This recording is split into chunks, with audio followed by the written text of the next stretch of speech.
আজকে বানাবো ঢ্যাঁড়সের দো পেঁয়াজা। আর ঢ্যাঁড়সের দো পেঁয়াজা বানানোর জন্য আমার লাগবে ঢ্যাঁড়স, পেঁয়াজ, টমেটো, টমেটো বাটা, পেঁয়াজ কুচি, রসুন বাটা, আদা বাটা। ঢ্যাঁড়সের দো পেঁয়াজা বানানোর জন্য প্রথমে তেল গরম করে ঢ্যাঁড়সগুলোকে হালকা ভেজে নেব।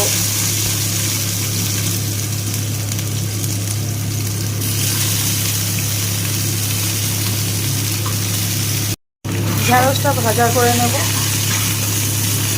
এই অবস্থায় ঢ্যাঁড়সে নুন দেব না।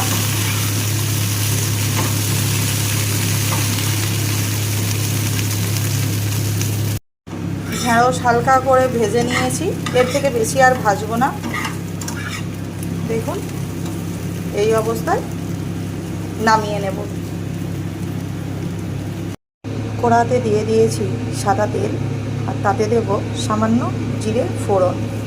কতটা সহজ পদ্ধতিতে আর ঘরোয়া পদ্ধতিতে কিভাবে ঢ্যাঁড়সের দো পেঁয়াজের চটজলদি বানাবো সেটাই আজকে করে দেখাবো। জিরা ভাজা ভাজা হয়ে গিয়েছে, এবার এতে দিয়ে দেব আগে থেকে কেটে রাখা কুচনো পেঁয়াজ।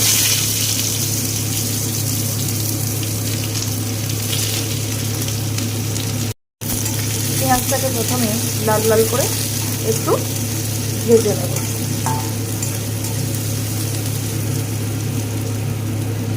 পেঁয়াজ হালকা লাল লাল হয়ে গিয়েছে, এবার এর মধ্যে দিয়ে দেব বেটে রাখা রসুন। রসুনটাকে দিয়ে একটু ভালো করে ভেজে নেব, যাতে রসুনের কাঁচা গন্ধটা চলে যায়। রসুন ভাজা ভাজা হয়ে গিয়েছে, এর মধ্যে দিয়ে দেব বেটে রাখা আদা। আদাটাকে দিয়ে আবারও ভালো করে ভেজে নেব।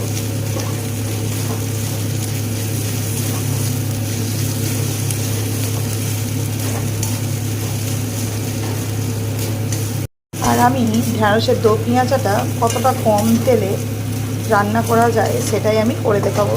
খুব অল্প পরিমাণে তেল দিয়েই আমি আজকে বানাবো ঢ্যাঁড়সের দো পেঁয়াজা।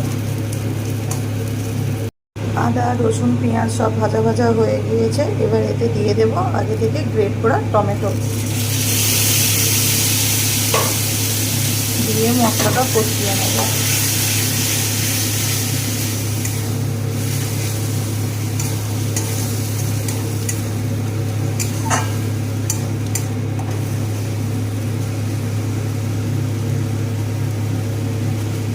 মশলা থেকে তেল ছেড়ে এসেছে, এই অবস্থায় দিয়ে দেব সামান্য হলুদের গুঁড়ো, সামান্য লঙ্কার গুঁড়ো, দেব জিরে গুঁড়ো, দেব ধনে গুঁড়ো। সমস্ত উপকরণ দিয়ে এবার এটাকে ভালো করে মশলাটাকে কষিয়ে নেব।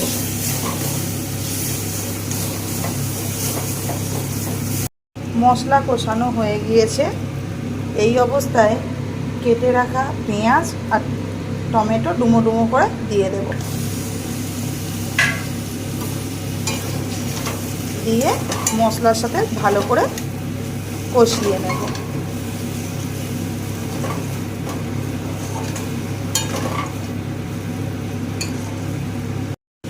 একই সাথে দিয়ে দেব ভেজে রাখা ঢ্যাঁড়সগুলো।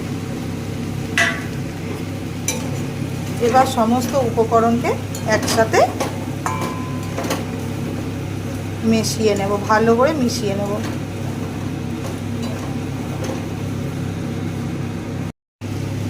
এই দেখুন, সমস্ত জিনিস কষিয়ে নিয়েছি, এইবার এতে দিয়ে দেব সামান্য পরিমাণে সোয়া সস, 1 চামচ পরিমাণের টমেটো সস।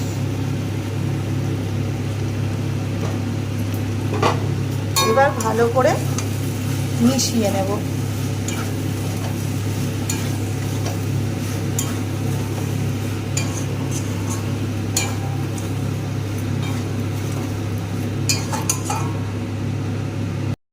দেখুন, ভালো করে মিশিয়ে নিয়েছি। তখন আমি নুন দিই না, এখন নুনটা দেব, পরিমাণ মতো নুনটা দেব। সোয়া সসে নুন ছিল, তো এখন অল্প পরিমাণে নুনটা দেবো আন্দাজ মতো। তো একদম সামান্য পরিমাণে অল্প একদম চিনি।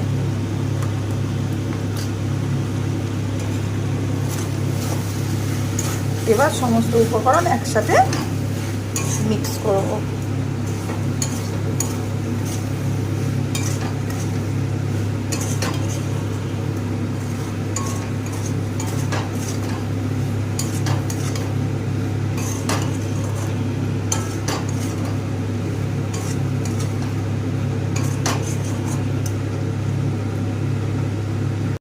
দেখুন কত সুন্দর লেগেছে, কত কম তেলে কত সুন্দরভাবে ঢ্যাঁড়সের দো পেঁয়াজা তৈরি করা যায় সেটাই আজকে আপনাদের করে দেখালাম।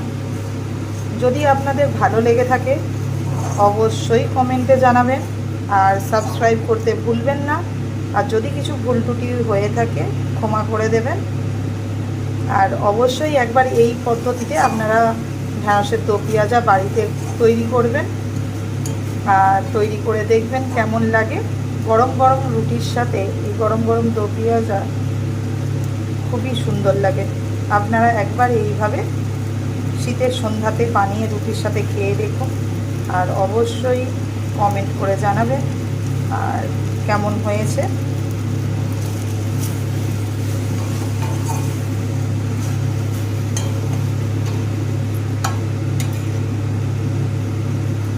এই অবস্থায় একটু একদম গ্যাসের দম সিম করে দিয়ে কিছুক্ষণের জন্য এটাকে ঢাকা দিয়ে হতে দেব।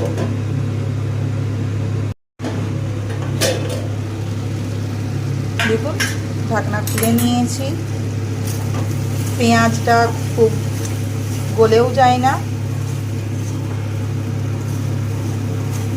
আপনারা চাইলে এতে একটু ভেজিটেবিল মশলা দিতে পারেন। আমি এটা প্রেফার করি না, তাই আমি ভেজ মশলা ছাড়াও কত সুস্বাদু হতে পারে ঢ্যাঁড়সের দো পেঁয়াজা সেটাই আজকে আমি করে দেখিয়েছি। আপনারা চাইলে দিতে পারেন। দেখুন কত সুন্দর লেগেছে। এইভাবে ঢ্যাঁড়সের দো পেঁয়াজা একবার বানিয়ে দেখবেন, দুর্দান্ত স্বাদের লাগে। আমার দো পেঁয়াজা একদম রেডি। এবার গ্যাস অফ করে দেব। এবার এটাকে নামিয়ে নেব। আমার ঢ্যাঁড়সের দো পেঁয়াজা একদম রেডি। অনেকেই অনেক রকম পদ্ধতিতে ঢ্যাঁড়সের দো পেঁয়াজা রান্না করে থাকে। তো ঢ্যাঁড়সের দো পেঁয়াজা একবার এইভাবে তৈরি করে দেখুন আর অবশ্যই কমেন্টে জানান কেমন লেগেছে। কতটা সহজ পদ্ধতিতে কম তেলে কীভাবে তৈরি করা যায় সেটাই আজকে আপনাদের করে দেখালাম।